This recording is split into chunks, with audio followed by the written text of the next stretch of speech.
It's day 8 of a U.S. government shutdown, and the tension in Washington is starting to feel like a slow-burning fuse.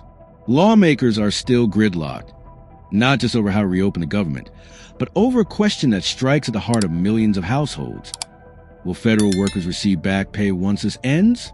A confidential memo from the White House's Office of Management and Budget, obtained by The Hill, has poured fuel on the fire. The document suggests that furloughed employees might not automatically be guaranteed compensation for the days they've missed, a sharp reinterpretation of the Government Employee Fair Treatment Act of 2019, the law meant to ensure pay for workers after shutdowns. That law, signed during a previous budget standoff, was supposed to protect workers from becoming collateral damage in political warfare. But the White House's new stance hints at selective enforcement, a move that immediately set off alarms among lawmakers and unions. When pressed on whether furloughed employees should receive their back pay, former President Donald Trump's response was anything but straightforward. "It depends on who we're talking about," he said.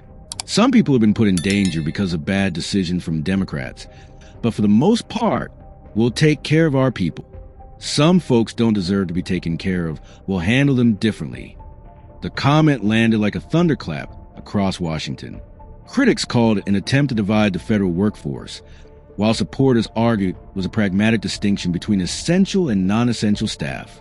But either way, the message was clear. The administration was willing to play hardball. Democrats pushed back instantly. Representative Jasmine Crockett of Texas posted on X, formerly Twitter, "Let me be clear. It's illegal to deny federal workers back pay after a shutdown. The 2019 law guarantees it. Trump is once again trying to break the rules. You don't get to punish people for doing their jobs just because you're failing at yours." Amid the political back and forth, Speaker of the House Mike Johnson tried to steer the focus back to the bigger picture. His stance was pragmatic but cautious. The priority, he said, should be reopening the government first and debating policy later. But as the clock ticks and tempers flare, one question looms. What happens when ordinary workers become bargaining chips in a political game played at the highest level? And as the shutdown drags on, whispers of something even more unsettling begin to surface. The threat of mass firings. What happens next could reshape the very fabric of America's workforce. As the shutdown stretches into its second week, another shadow begins to loom over Washington. The threat of mass layoffs. The tension is no longer confined to political chambers. It's spilling into the lives of workers who wake up every day wondering whether their jobs still exist. When asked how many positions might be permanently cut, former President Trump gave a characteristically vague, yet ominous response. "I'll be able to tell you in 4 or 5 days," he said. If this continues, the number will be substantial and a lot of those jobs won't come back. But you'll end up with a more balanced budget. That statement sent shivers through federal agencies across the country.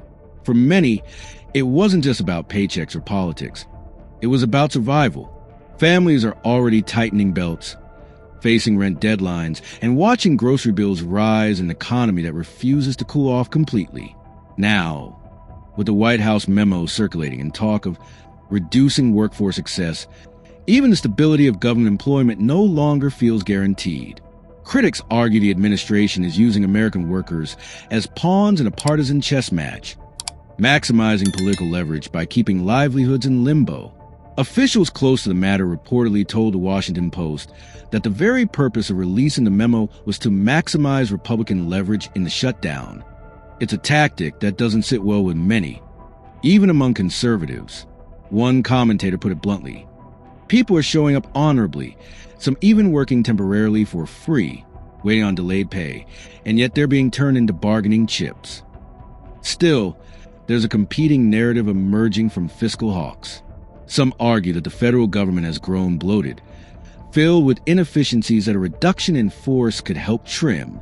The Office of Management and Budget has the power to implement such cuts during a shutdown, and to some, that represents an opportunity, not a threat.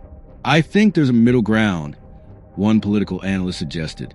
"If employees aren't working, maybe a reduced payment makes sense. But the shutdown isn't their fault. Congress failed to do its job."